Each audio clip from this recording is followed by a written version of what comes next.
And as far as making anybody testify, I would love for Wade Robson to show me the subpoena he never got. Mm. I simply called him and told him, listen, we need to get you up there by such and such a date. I was in regular communication with his sister, who testified. I was in regular communication with his mother, who testified. So when I hear some of these allegations, I'm trying not to say the stupidity level, the absurdity level is insane. And they say that the legal team forced them. Back to what I was saying initially, that there was no legal team. There's only two people that were communicating with the witnesses. One was me and my wife, Lisa. I also want to point out that this, for me, is about the truth of the matter, because I was not friends with Michael, and I'm not going to pretend that I had any relationship with him at all. I didn't. Michael would come into court and he would say, "Good morning, Scott. Thank you for being here." We never had a conversation beyond that. Right. I'm defending the truth, and I'm defending my work. Again, right. Robson could not, if this happened to Robson, he would have never, ever, ever gotten by me before. We would not have lost this case. Or I'm sorry, we would not have won this case. Right. If Robson was lying. We just wouldn't. He wasn't that good. Can you imagine your first witness getting up there and cracking? Again, the prosecution's all amped up and they're going to just chomp on you right away. How does, when your first witness gets up there, how does he not fold under the pressure? Other than he was just telling the truth. And now all of a sudden, there's no money in it when you're telling the truth up there. No.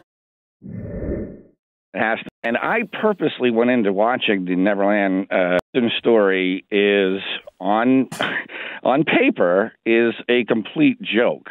And I purposely went into watching the Neverland movie. I don't want to call it a documentary because it's ridiculously one-sided, even if Jackson is guilty. Let me just say, I hate this subject, Glenn. I hate being the person that has to stand up and say, wait a minute, but no one else wants to do this. My dog in this hunt is not Michael Jackson. I don't care about Michael Jackson. I care about the truth, and I really, really care about the rules we're creating for how we evaluate these kind of stories. Agreed. Because that is radically changing in a very dangerous way. And if the Wade Robson story is allowed to stand, then I seriously, Glenn, I do not know how a rich, famous person is able to defend themselves against any allegation, because I have evaluated these kind of stories for years now, and this one is the most inexplicable that I have ever seen. Why do you say that? At 22, in the midst of a massive criminal trial, he is not just a witness for Michael Jackson. He is Michael Jackson's first defense witness.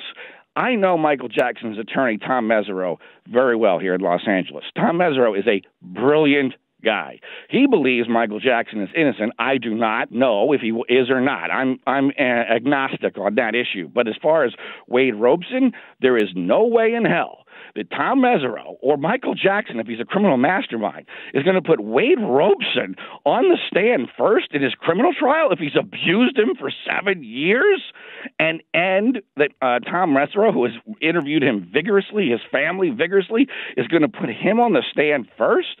This is the testimony, which was vigorously defending Jackson, is only one of 1,000 data points that continue well after the trial and well after Jackson's death that Robson was never abused. And then it only shifts immediately after, when Michael Jackson is dead and Robson loses out on the job to choreograph a Cirque du Soleil Michael Jackson show in Las Vegas. And then he sues for millions of dollars. The first time he ever tells a story to anyone.